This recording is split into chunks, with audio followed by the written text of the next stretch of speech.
À la base, ce projet, c'était mon projet de diplôme de fin d'études en architecture intérieure.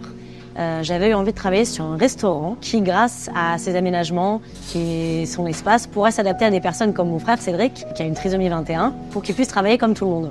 Donc un lieu qui serait créateur d'emplois en milieu ordinaire, avec des salaires ordinaires, et aussi et surtout un lieu qui serait créateur de rencontres entre ces personnes qu'on voit trop peu et le reste de la société.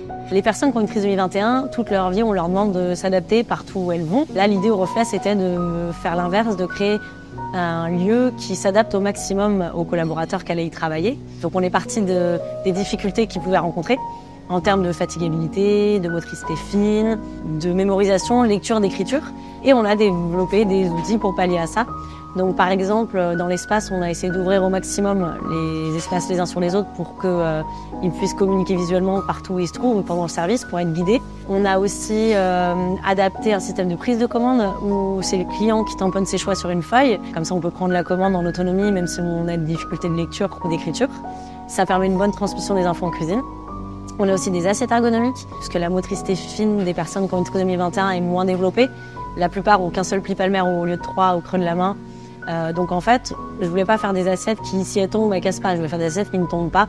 Donc j'ai dessiné une gamme d'assiettes sous lesquelles on est venu ancrer l'empreinte des mains pour leur donner du relief et apporter du coup de l'assurance et de la stabilité à nos serveurs quand ils font le service. Et puis évidemment, on a adapté les rythmes en termes de temps de travail. Donc nos collaborateurs travaillent en moyenne 25 heures par semaine. Ils travaillent jamais en coupure. S'ils travaillent le midi, ils ne viennent pas travailler le soir. Et on a 8 semaines de congés dans l'année. Une semaine à chaque vacances scolaires et 4 l'été. Voilà, pour éviter la fatigabilité et préserver nos équipes.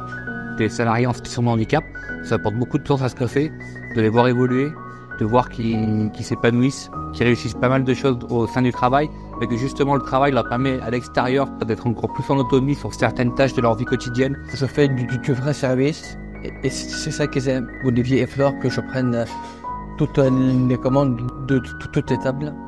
Je suis aussi heureux de travailler dans ce restaurant parce qu'il me plaît et il y a plein de caractères.